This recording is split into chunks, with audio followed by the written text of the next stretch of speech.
Hello students, online classes में आप सभी का वेलकम है। आज हम क्लास 10th का जो ज्योग्राफी का चैप्टर 4th है एग्रीकल्चर, उसके बारे में हम स्टडी करेंगे। मेजर क्रॉप्स के बारे में हम स्टडी करेंगे। मेजर क्रॉप्स है राइस, व्हीट, मेज, मिलेट, पल्सेज, ये जो है मेजर क्रॉप्स है। इसके अलावा food crops other than grains, खाद्यान्न के अलावा जो अदर क्रॉप्स है उनके बारे में भी हम स्टडी करेंगे। तो चलते हैं, हम स्टार्ट करते हैं। आज का हमारा टॉपिक राइस के बारे में हम पढ़ते हैं। तो राइस के बारे में हम देखते हैं। It is the stable crop of a majority of the people in India. Rice जो है हमारे भारत में प्रमुख खाद्यान्न फसल है। Our country is the second largest producer of rice in the world after China. China के बाद में हमारा देश सेकंड लार्जेस्ट प्रोड्यूसर राइस के मामले में है। It is a kharif crop, ये खरीफ की क्रॉप है। जैसा कि हमने पहले खरीफ की फसल के बारे में पढ़ा था, खरीफ में कौन कौन सी फसलें आती है वो आप रिमेंबर कीजिए। तो जो राइस है वो भी खरीफ की फसल के अंतर्गत आती है, विच रिक्वायर्स हाई टेम्परेचर। ये आपको याद रखना है। इसके लिए हाई टेम्परेचर की आवश्यकता होती है, about 25 degree Celsius, and high humidity, और हाई ह्यूमिडिटी की इसमें रिक्वायरमेंट होती है, with annual rainfall about 100 centimetre. 100 centimetre से ज़्यादा वर्षा इसमें चाहिए। तो इसकी दो फीचर्स हो गई, एक तो टेम्परेचर यानी कि 25 डिग्री सेल्सियस इसमें तापमान चाहिए, और जो वार्षिक वर्षा चाहिए वो 100 सेंटीमीटर इसमें वर्षा चाहिए। तो ये आपको अंडरलाइन करना है कि राइस के अंतर्गत जो ज्योग्राफिकल जो रिक्वायरमेंट है, जो कंडीशंस है, वो एक तो 25 डिग्री सेल्सियस टेम्परेचर चाहिए और एनुअल रेनफॉल जो चाहिए अबव 100 सेंटीमीटर चाहिए। In the areas of less rainfall it grows with the help of irrigation. और जहाँ पर ऐसे एरिया है, मान लो जहाँ पर कम वर्षा होती है, वहाँ पर हम इरिगेशन की सहायता से इसको ग्रो कर सकते हैं। ये देखिए आप, राइस कल्टीवेशन, इस प्रकार ये राइस का फील्ड है। इसमें चावल के पौधे उगाए गए हैं, आप देख सकते हो पिक्चर में। और ये rice is ready to be harvested in the field. ये हार्वेस्टेड के लिए तैयार हो गई है राइस की क्रॉप। इंडिया के मैप में आप देख सकते हो डिस्ट्रीब्यूशन ऑफ राइस। ये जो मेजर एरिया है और जिसमें आपको कलर में बताया गया है, ये मेजर एरिया है राइस प्रोड्यूसर एरियाज। और ये जो हल्का कलर है ये माइनर एरिया है।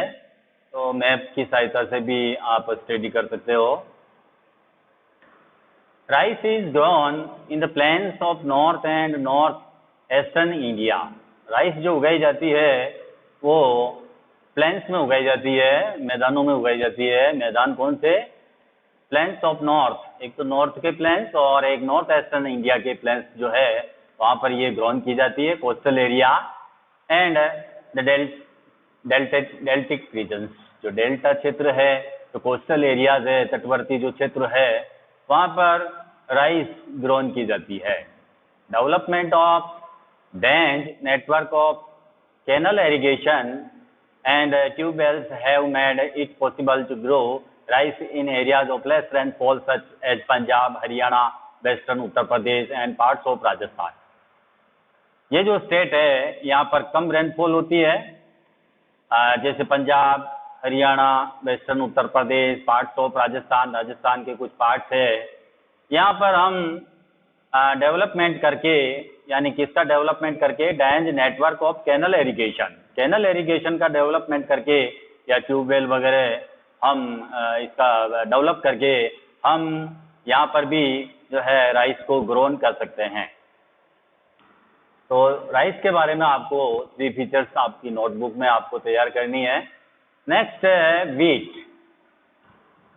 This is the second most important cereal crop. ये दूसरी महत्वपूर्ण जो है फसल है, खाद्यान्न फसल है, ये भी सेकंड जो है महत्वपूर्ण खाद्यान्न फसल है. It is the main food crop. ये प्रमुख रूप से खाद्यान्न फसल है. In north and north western part of the country, यानी ये जो फूड क्रॉप है वो प्रमुख रूप से north western part of the country में जो है इसको ज़्यादा यूज में लिया जाता है, वीट को. साउथ में वीट को कम यूज लिया जाता है. इसलिए ये जो प्रमुख जो इम्पोर्टेंट सीरियल क्रॉप है, फूड क्रॉप है, ये north and north western part of the country में है. This rabi crop require a cool growing season and a bright sunshine at the time of ripening. यानी ये जो क्रॉप है इसको कूल ग्रोइंग सीजन्स की रिक्वायर होती है और वीट को जो है अच्छी धूप की आवश्यकता होती है. इसको जब हम बोते हैं, इसके विकास, जब इसका डेवलपमेंट होता है तो इसको ब्राइट सनशाइन चाहिए. It requires 50 to 75 centimetres of annual rainfall evenly distributed over the growing season. जब हम इसको बोते हैं ग्रोइंग सीजन्स में, इसको जो एनुअल रेनफॉल चाहिए वो 50 से लेकर 75 सेंटीमीटर तक की वार्षिक वर्षा की इसको आवश्यकता होती है. There are two important wheat growing zones in the country. हमारी कंट्री में जो two important wheat growing zones है वो कौन कौन से हैं, यानी प्रमुख रूप से जो दो क्षेत्र है जहाँ पर गेहूं की पैदावार अच्छी होती है. The Ganga Satluj plains in the north west के अंदर गंगा सतलज प्लेन्स है, वहाँ पर इसकी अच्छी पैदावार की जाती है, इसको सोन किया जाता है. And black soil region of the Deccan दक्षिण पठार, डेकन का जो नॉर्थ वेस्ट जो भाग है, जो ब्लैक सॉयल रीजन्स है, काली मिट्टी वाला जो रीजन्स है, जो क्षेत्र है डेकन का, वहाँ पर भी वीट बोई जाती है. The major wheat producing states are Punjab, Haryana, Uttar Pradesh, Madhya Pradesh, Bihar and Rajasthan. जो मेजर वीट प्रोड्यूसिंग स्टेट्स है उनमें पंजाब, हरियाणा, उत्तर प्रदेश, मध्य प्रदेश, बिहार, राजस्थान है.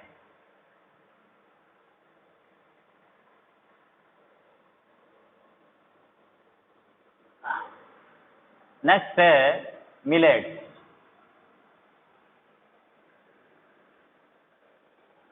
मिलेट्स हम कहते हैं मोटे अनाज को. मोटे अनाज के अंतर्गत जो jowar, bajra and ragi are the important millets grown in India. India के अंदर बोए जाने वाले जो मिलेट्स है वो जोवर है, बाजरा है एंड रागी है. ये तीनों हैं, आप अंडरलाइन कर दो इसके ऊपर, जोवर, बाजरा एंड रागी. मिलेट्स के बारे में आपको एग्जामिनेशन में पूछा जा सकता है, तो मिलेट्स के एग्जाम्पल आपको ध्यान रखना है, जोवर, बाजरा एंड रागी. ये इंडिया में इम्पोर्टेंट मिलेट्स है जो उगाई जाती है. दो these are known as coarse grain. इनको हम मोटे अनाज भी कहते हैं, कोरस ग्रेन्स कहते हैं, मोटे अनाज इनको कहा जाता है. मिलेट्स का दूसरा नेम है कोरस ग्रेन्स, मोटा अनाज. The have very high nutritional value. बहुत इम्पोर्टेंट है यह.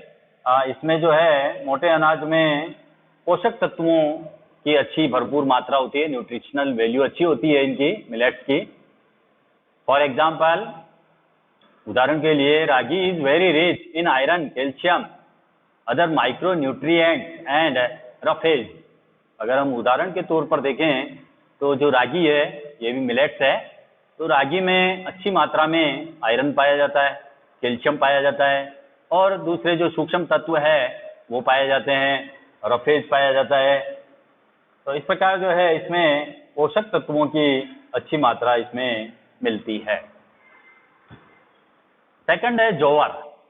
जोवर is the third most important food crop with respect to area and production. अगर हम प्रोडक्शन की दृष्टि से देखें तो जोवर जो है वो थर्ड इम्पोर्टेंट फूड क्रॉप है, खाद्यान्न फसल है। तीसरी जो हमारे देश में जो फूड क्रॉप है, तीसरे नंबर पर ये जोवर आती है। तो जोवर जो है वो इम्पोर्टेंट फूड क्रॉप है प्रोडक्शन की दृष्टि से, एरिया की दृष्टि से। It is A rain fed crop mostly grown in the most area which hardly needs irrigation. तो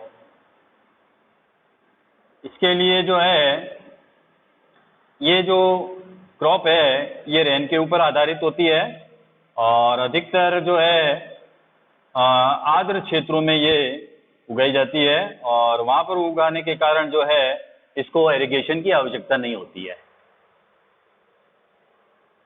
ये क्या है? इट इज है रेन फेड क्रॉप, वर्षा वाले क्षेत्रों में ये उगाई जाती है मोस्टली।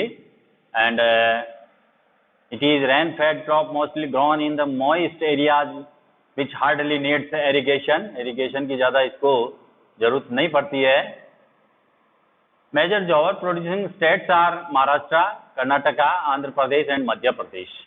जोवर के जो प्रोड्यूसिंग स्टेट्स है वो मध्य प्रदेश, कर्नाटक, आंध्र प्रदेश और मध्य प्रदेश है।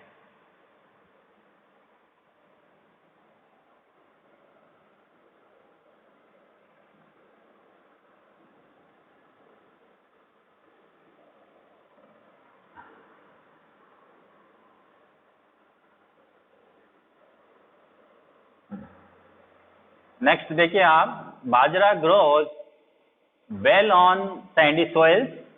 जो रेतीली भूमि है उसमें बाजरा उगाया जाता है। Sandy soils and shallow black soil. Black soil के अंदर और सैंडी सॉइल के अंदर बाजरा ग्रोज किया जाता है। Major bajra producing states are Rajasthan, Uttar Pradesh, Maharashtra, Gujarat, Haryana. Bajra उत्पादक जो स्टेट है वो मेजर जो स्टेट्स है वो राजस्थान है, सबसे जो फर्स्ट जो स्टेट है प्रोड्यूसिंग स्टेट बाजरा के मामले में वो राजस्थान है। फिर उत्तर प्रदेश, महाराष्ट्र है, गुजरात, हरियाणा है। Ragi is a crop of dry region. Ragi जो है वो ड्राई रीजन्स की क्रॉप है and grows well on red, black, sandy, loamy and shallow black soils. Ragi जो उगाई जाती है वो रेड, लाल मिट्टी, काली मिट्टी, रेतीली मिट्टी और लोमी और शेलो ब्लैक सॉइल्स में ये ग्रोथ की जाती है। Major ragi producing states are Karnataka, Tamil Nadu, Himachal Pradesh, Uttarakhand, Sikkim, Jharkhand and Arunachal Pradesh. Ragi के जो प्रमुख उत्पादक राज्य है वो कर्नाटक, तमिलनाडु, हिमाचल प्रदेश, उत्तराखंड, सिक्किम, झारखंड और अरुणाचल प्रदेश है। नेक्स्ट जो हमारी जो क्रॉप है, जो मेजर क्रॉप है वो है मेज। मेज से आप परिचित हो, हम लोग मेज का यूज करते हैं। It is a crop which is used both as food and fodder. ये एक ऐसी फसल है जिसका फूड एंड फोडर दोनों में यूज किया जाता है, यानी खाने के काम में भी आती है और चारे के रूप में भी इसका इस्तेमाल किया जाता है। It is a kharif crop. ये खरीफ की फसल है which requires temperature between 21 degree Celsius to 27 degree Celsius. Underline कर दीजिए आप, ये इसकी फीचर्स है। मेज की जो फीचर्स अगर आ जाए आपके 3 फीचर्स तो उसमें आपको लिखनी है। It is a kharif crop which requires temperature between 21 degree Celsius to 27 degree Celsius. तो आप इसको लर्न कर सकते हो। 21 डिग्री से लेकर 27 डिग्री सेल्सियस तक इसको टेम्परेचर की आवश्यकता होती है। And grows well in old alluvial soil. तो एल्यूवियल सॉइल के बारे में हमने पढ़ा था, दोमट मिट्टी के बारे में। तो मक्का के लिए जो अच्छी मिट्टी है वो एल्यूवियल सॉइल है। तो ये भी एक फीचर्स हो सकती है इसकी। 3 फीचर्स आपको नोटबुक में नोट करनी है, तो आप अंडरलाइन कर दीजिए। इसको रिक्वायर्स जो होती है टेम्परेचर की वो 21 डिग्री से 27 डिग्री सेल्सियस तापमान चाहिए और इसको उगाने के लिए एल्यूवियल सोयल्स जो होती है वो उपयुक्त होती है। In some states like Bihar maize is grown in rabi season also. वैसे तो ये खरीफ की फसल है, लेकिन कुछ जो पार्ट्स है सम स्टेट्स के, वहां पर ये रबी की सीजन में भी बोया जाता है। लाइक बिहार के कुछ ऐसे पार्ट्स है जहां पर इसको रबी सीजन में भी बोया जाता है। Use of modern inputs such as HYV seeds, fertilizers and irrigation have contributed to the increasing production of maize. मेज का प्रोडक्शन इंक्रीज करने के लिए हम HYV सीड्स का इस्तेमाल कर सकते हैं, high yield varieties seeds. HYV का मतलब है हाई यील्ड वेराइटीज, उच्च उपज वाले बीज कह सकते हैं हम। उसका यूज करके हम मेज का प्रोडक्शन बढ़ा सकते हैं। इसके अलावा फर्टिलाइजर्स का यूज करके, इरिगेशन का यूज करके हम प्रोडक्शन में इंक्रीज कर सकते हैं। इसमें मेजर मेज producing states are Karnataka, Madhya Pradesh, Uttar Pradesh, Bihar, Andhra Pradesh, Telangana है। जो प्रमुख मुख्य रूप से जो मक्का उत्पादक जो राज्य है उनमें कर्नाटक है, मध्य प्रदेश, उत्तर प्रदेश, बिहार, आंध्र प्रदेश और तेलंगाना है। तो ये देख सकते हो आप, मेज कल्टीवेशन हो रही है, मेज को काटा जा रहा है, इसकी कटाई हो रही है, पिक्चर में आप देख सकते हो। मैप का अध्ययन आप कर सकते हो। ये जो मेजर एरिया है मेज के वो इसमें शोन किया गया है। नेक्स्ट है पल्सेज। पल्सेज का मतलब होता है विभिन्न प्रकार की जो दालें होती है उनको हम कहते हैं पल्सेज। तो पल्सेज के बारे में हम देखते हैं।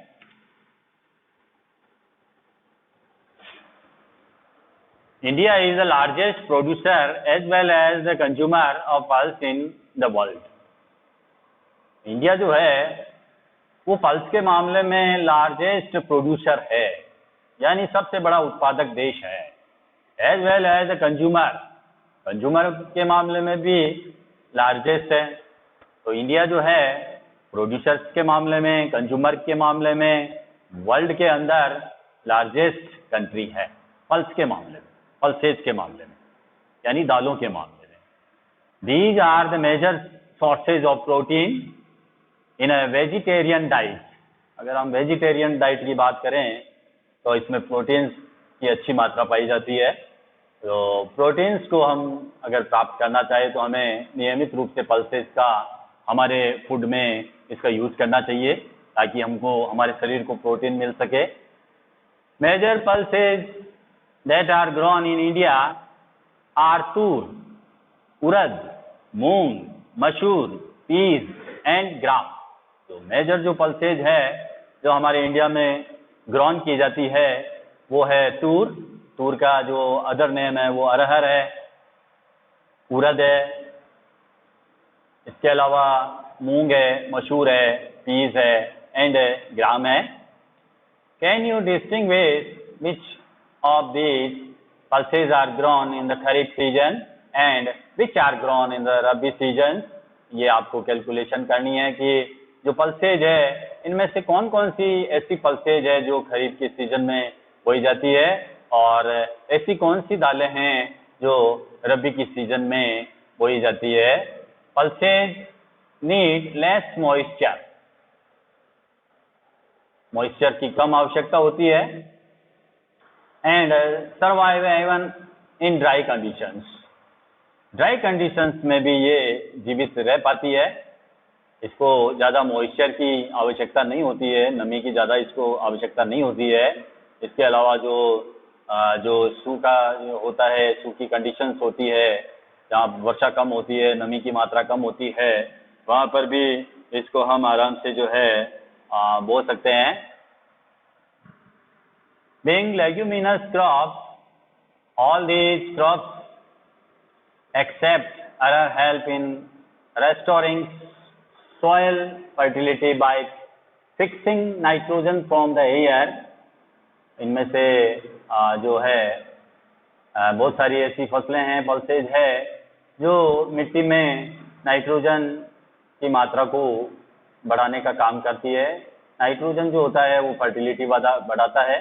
सॉइल की फर्टिलिटी जो है नाइट्रोजन से बढ़ती है, क्योंकि लेग्यूमिनस क्रॉप्स है ये। इनकी जो रूट्स होती है उनमें लेग्यूमिनस बैक्टीरिया वगैरह ये उसमें पाए जाते हैं, जो नाइट्रेट को नाइट्रोजन में कन्वर्ट करते हैं।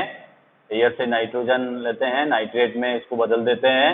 तो नाइट्रेट जो है वो पौधों के लिए जो है पोषक तत्व का काम करता है, इसलिए ये जो है लेग्यूमिनस क्रॉप्स है और ये फर्टिलिटी सॉइल्स की बढ़ाते हैं। These are mostly grown in rotation with other crops. ये जो मोस्टली ग्रोन की जाती है रोटेशन से की जाती है विद अदर क्रॉप्स के साथ में। दूसरी जो फसलें बोई जाती है उनके साथ साथ में इनको भी बोया जाता है। Major pulse producing states in India are Madhya Pradesh, Rajasthan, Maharashtra, Uttar Pradesh and Karnataka. जो मेजर जो पल्स प्रोड्यूसिंग स्टेट्स है उनमें मध्य प्रदेश का नाम सर्वोच्च है। प्रथम स्थान पर मध्य प्रदेश है, जहाँ पर पल्सेस का प्रोडक्शन अच्छा होता है। प्रोडक्शन अत्यधिक मात्रा में यहाँ पर पल्सेस का किया जाता है। उसके बाद में राजस्थान, महाराष्ट्र, उत्तर प्रदेश एंड कर्नाटका भी इस प्रकार के स्टेट्स है जहाँ पर पल्सेज जो है बोई जाती है। अब हम पढ़ेंगे food crops other than grains, यानी खाद्यान्नों के अलावा जो दूसरी फसलें हैं जिनको हम खाद्यान्न के रूप में इस्तेमाल नहीं करते हैं, उनमें हम पढ़ेंगे सबसे पहले शुगर केन के बारे में। शुगर केन आप जानते हो, समर वेकेशन में आपने शुगर केन का जूस जो है सबने पिया होगा। तो शुगर केन के बारे में जो है हम देखते हैं क्या है शुगर केन, इसकी जोग्राफिकल कंडीशंस क्या है वो हम देखते हैं। It is a tropical as well as a subtropical crop. ये जो गन्ना है एक उष्ण और उपोष्ण कटिबंधीय पौधा है। ट्रॉपिकल एंड सब ट्रॉपिकल क्रॉप्स है ये, उष्ण और उपोष्ण कटिबंधीय ये क्रॉप है, ये फसल है। It grows well in hot and humid climate with a temperature of 21 degree Celsius to 27 degree Celsius. Underline कर दीजिए आप इस पे, ये इसकी फीचर्स है, शुगर केन की फीचर्स है, आपको लिखनी पड़ेगी। तो इसको जो है ये हॉट यानी गर्म जलवायु में ये अच्छी प्रकार से ग्रोज होता है। और ह्यूमिड क्लाइमेट, इसके लिए ह्यूमिड क्लाइमेट चाहिए। इसके साथ टेम्परेचर जो चाहिए इसको 21 डिग्री सेल्सियस से 27 डिग्री सेल्सियस तापमान की इसको आवश्यकता होती है। And annual rainfall between 75 centimetre and 100 centimetre, इसके ऊपर भी आप अंडरलाइन कर सकते हो। टेम्परेचर जो चाहिए वो 21 डिग्री सेल्सियस से 27 डिग्री सेल्सियस चाहिए। और एन्युअल रेनफॉल, वार्षिक वर्षा जो चाहिए वो 75 सेंटीमीटर से 100 सेंटीमीटर के बीच में इसको चाहिए शुगर केन को। तो शुगर केन की जो है 2 फीचर्स हो गई। एक तो आप लिख सकते हो इसमें ट्रॉपिकल एज वेल एज सब ट्रॉपिकल क्रॉप है ये, और दूसरा जो है इसको हॉट एंड ह्यूमिड क्लाइमेट चाहिए। और तीसरा आप टेम्परेचर लिख सकते हो 21 डिग्री से 27 डिग्री सेल्सियस इसको तापमान चाहिए। एनुअल रेनफॉल इसको चाहिए 75 से 100 सेंटीमीटर के बीच में। तो 4 इसकी फीचर्स हो जाएगी आपके। Irrigation is required in the regions of low rainfall. जहाँ पर लो रेनफॉल होती है वहाँ पर इरिगेशन की रिक्वायरमेंट होती है। इरिगेशन चाहिए, सिंचाई की वहाँ पर आवश्यकता होती है। जहाँ पर वर्षा कम होती है तो सिंचाई करके भी इस शुगर केन को हम आराम से इसको बोल सकते हैं। It can be grown on a variety of soils, विभिन्न प्रकार की मिट्टियों में ये उग जाता है। एंड नीड्स है मैनुअल लेबर की आवश्यकता होती है इसमें। सॉविंग टू हार्वेस्टिंग, हार्वेस्टिंग के समय इसमें लेबरिंग की आवश्यकता होती है, यानी जब इसकी कटाई की जाती है तो श्रमिकों की आवश्यकता होती है। India is the second largest producer of sugarcane only after Brazil. तो ब्राजील के बाद में शुगर केन जो है वो हमारे यहाँ इंडिया में होता है। यानी अगर हम इस शुगर केन के बारे में हम जानकारी करें तो शुगर केन जो है वो शुगर केन के मामले में जो सेकंड लार्जेस्ट प्रोड्यूसर जो है वो इंडिया है। सेकंड लार्जेस्ट प्रोड्यूसर कौन सा है? इंडिया है। किसके मामले में? शुगर केन के मामले में। फर्स्ट कौन सा है? ब्राजील। तो ब्राजील जो है शुगर केन के मामले में, ईख के मामले में, गन्ने के मामले में फर्स्ट स्थान रखता है। सेकंड प्लेस जो रखता है वो इंडिया रखता है। तो ये आप ध्यान रखना है आपको। शुगर केन के मामले में जो है हमारा जो इंडिया है द सेकंड लार्जेस्ट प्रोड्यूसर है, सेकंड जो है प्रमुख उत्पादक राष्ट्र है। It is the main source of sugar, गुड़, जगरी भी कहते हैं उसको, गुड़ को। तो ये जो सोर्सेज है, मेन सोर्सेज, शुगर बनती है, चीनी, गुड़ बनता है, खांडसारी एंड मोलेसेज। जो मोलेसेज जो अल्कोहल वगैरह बनाने में काम आता है, तो खांडसारी उद्योग, मोलेसेज इंडस्ट्रीज, इनमें ये शुगर केन जो है काम में लिया जाता है, यूज में लिया जाता है। तो ये भी आपको ध्यान रखना है, शुगर जो है किस में काम आता है, किसका सोर्स है। तो ये सोर्स ऑफ शुगर है, जगरी है, जगरी का मतलब गुड़ है यहाँ से, खांडसारी, मोलासेस, इसका ये प्रमुख जो है सोर्स है। अब हम इसके जो प्रोड्यूसिंग स्टेट्स है उसको देख लेते हैं। The major sugarcane producing states are Uttar Pradesh, Maharashtra, Karnataka, Tamil Nadu, Andhra Pradesh, Telangana, Bihar, Punjab and Haryana. इसके जो प्रमुख जो प्रोड्यूसिंग स्टेट्स है वो आपके ये जो मैंने अभी नाम बोले हैं, वो यहाँ पर गन्ना अच्छी मात्रा में, अत्यधिक मात्रा में पैदा किया जाता है। सबसे जो फर्स्ट प्लेस है वो उत्तर प्रदेश का है गन्ने के मामले में, शुगर केन के मामले में। तो ये आपको फर्स्ट जो प्लेस है ये तो ध्यान रखनी है, उत्तर प्रदेश। इसके अलावा महाराष्ट्र में, कर्नाटक में, तमिलनाडु में, आंध्र प्रदेश में, तेलंगाना में, बिहार, पंजाब, हरियाणा में भी शुगर केन का प्रोडक्शन किया जाता है। तो शुगर केन के बाद में हम देखते हैं ऑयल सीड्स। ऑयल सीड्स के बारे में आप जानते ही हो, जिनसे तेल निकाला जाता है, इस प्रकार के सीड्स, तेलीय बीज। In 2016, India was the second largest producer of groundnut in the world after China। 2016 की बात है। 2016 में इंडिया जो था वो सेकंड लार्जेस्ट प्रोड्यूसर था। किसके मामले में? ग्राउंड नट के मामले में। कहाँ पर था? वर्ल्ड के अंदर, आफ्टर चाइना के बाद। चाइना के बाद में ये 2016 की बात हो रही है। तो वर्ल्ड के अंदर 2016 में हमारा जो इंडिया था सेकंड लार्जेस्ट प्रोड्यूसर था मूंगफली के मामले में, ग्राउंड नट के बारे में, ग्राउंड नट के संबंध में। In rapeseeds production India was third largest producer in the world after Canada and China in 2016। 2016 में अगर हम रेपसीड्स प्रोडक्शंस की बात करें तो इसमें थर्ड लार्जेस्ट प्रोड्यूसर था इंडिया। यानी ग्राउंड नट के मामले में सेकंड लार्जेस्ट प्रोड्यूसर था, रेपसीड के मामले में थर्ड लार्जेस्ट प्रोड्यूसर था वर्ल्ड के अंदर। फर्स्ट रेपसीड के मामले में चाइना है और सेकंड कनाडा था और थर्ड इंडिया था 2016 में। Different oil seeds are grown covering approximately 12% of the total cropped area of the country। 12% जो भाग है हमारे इंडिया के अंदर अप्रोक्सीमेटली, वहाँ पर जो है ये ग्रोन की जाती है। ये ऑयल सीड्स के बारे में बात हो रही है। Main oil seeds produce in India are groundnut. अगर ऑयल सीड्स की बात करें हम तो मेन जो ऑयल सीड्स जो बोई जाती है वो ग्राउंड नट है।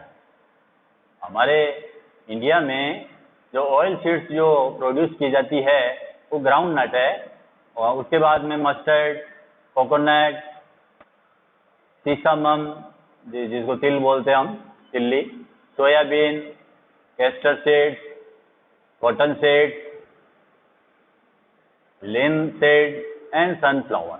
ये सब तेलीय बीज है, ये सब ऑयल सीड्स है। इन सब का हमारे यहाँ इंडिया में प्रोडक्शन होता है। Most of these are edible, ये सब एडिबल है, खाद्यान्न तेल है, खाने के काम में आते हैं। And used are cooking mediums, cooking में भी जो है इस्तेमाल किए जाते हैं। However, some of these are also used as raw material in the production of soap, cosmetics and ointments। तो कुछ ऐसे बीज है जिनके जो ऑयल्स है उनका यूज जो है रॉ मटेरियल के रूप में किया जाता है।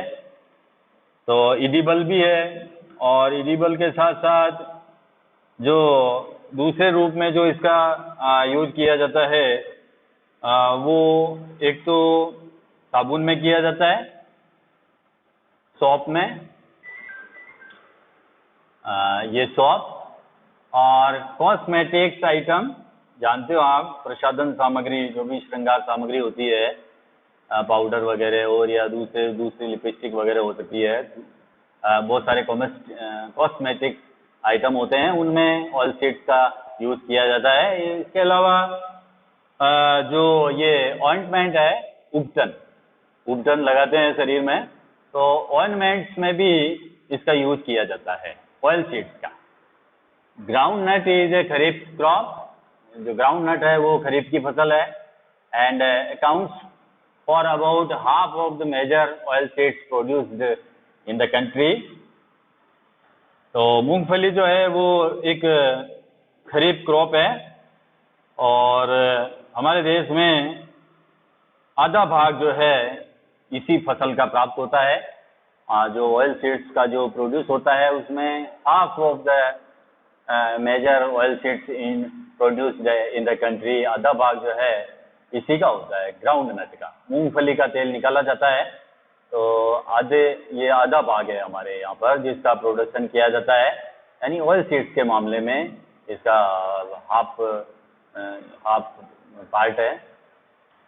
Gujarat was the largest producer of groundnut. तो अगर हम ग्राउंड नट की बात करें तो ये लार्जेस्ट प्रोड्यूसर स्टेट्स है गुजरात। इसके बाद में followed by Rajasthan and Andhra Pradesh in 2016-17।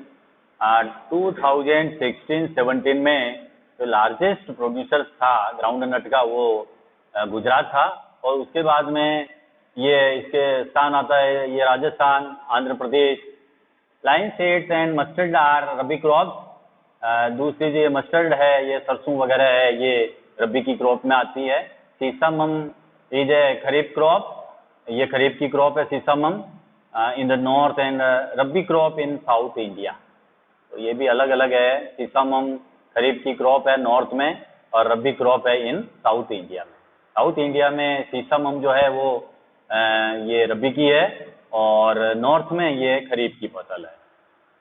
Castor seed is grown both as rabi and kharif crop. जो कैस्टर सीड्स है उसको रबी के रूप में भी बोया जाता है और खरीफ की फसल के रूप में भी बोया जाता है। स्टूडेंट्स, अभी हमने मेजर क्रॉप्स के बारे में पढ़ा, राइस, व्हीट, मेज, मिलेट, पल्सेज। नेक्स्ट क्लास में हम टी के बारे में पढ़ेंगे, कॉफ़ी के बारे में पढ़ेंगे। इसके अलावा नॉन फूड क्रॉप्स के बारे में भी हम पढ़ेंगे। नॉन फूड क्रॉप्स है रबर, जूट, कॉटन, इनके बारे में हम नेक्स्ट क्लास में पढ़ेंगे। Thank you, have a nice day.